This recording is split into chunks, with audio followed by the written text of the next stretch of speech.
কায়রোতে নতুন একটা অভিজ্ঞতা নেব। এখন মেট্রোতে চড়বো, আন্ডারগ্রাউন্ডে যাচ্ছি।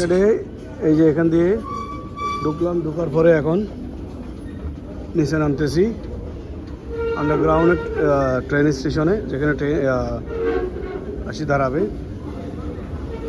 মিশরে যারা ঘুরতে আসবেন এই মেট্রোর জার্নিটা উপভোগ করতে পারেন, একদম স্বল্প রেটে।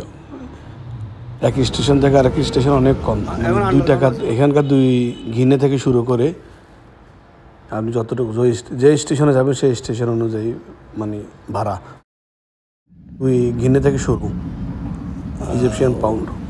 ওয়েটিং করতেছি এখন এই মেট্রোর জন্য। তবে এটাই আমার লাইফে প্রথম আন্ডারগ্রাউন্ড মেট্রোতে, তাও আবার অ্যাব্রোডে, দেশের বাইরে, মিশরে, কায়রো শহরে।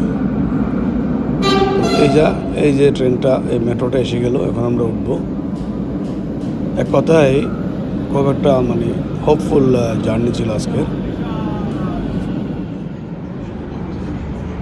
এখন হারাম থেকে আসতে পারছি।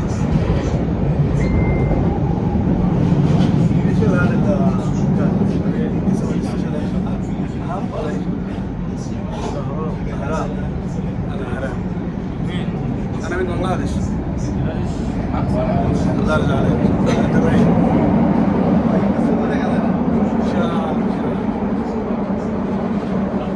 প্রত্যেকটা গেটের উপরেই এই সাইনটা লাগানো আছে, কোন স্টেশন থামবে বোঝানো যায়।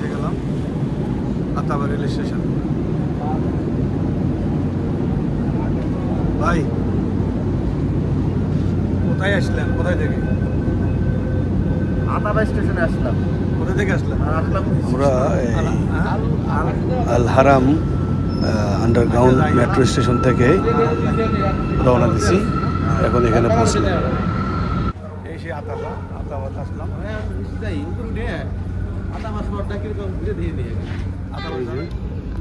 এটা হলো মেট্রো স্টেশন কায়রোতে, ইজিপ্ট।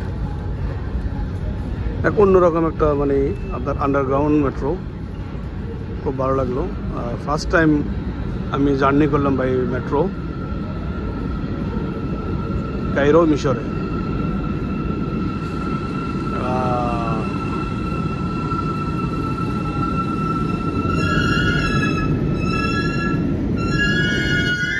প্রত্যেক মানে 5-10 সেকেন্ড পর পর একটা আসতেছে, দেখেছে তাই না? আবার কয় ইয়েস। এই মার্কেটটা কিন্তু আপনার আন্ডারগ্রাউন্ডে, রেল স্টেশনে আপার স্টেপে, এর উপরে আরেকটা স্টেপ উঠলে তারপর আপনাকে মানে একদম উপরে বাইরে যাওয়ার ব্যবস্থা। তো এখানে শুধু কাপড়ের দোকান, গার্মেন্টস সাইটে। অবশেষে আমাদের যাত্রা এখানেই শেষ। এক স্টেশন থেকে অন্য স্টেশনে আসলাম 8 গিনে দিয়ে জনপ্রতি, কারণ একটা ট্যুর মজা নেওয়ার জন্য, কখনো ট্রেনে চড়িনি সেই হিসাবে। তো আল হারাম থেকে স্টেশন থেকে আল আতাবা স্টেশনে পৌঁছলাম। তবে একটু ঘুরে ফিরে পরে আবার আমরা স্টেশনে, আমার ওখানে চলে যাব যেখান থেকে আমরা উঠলাম।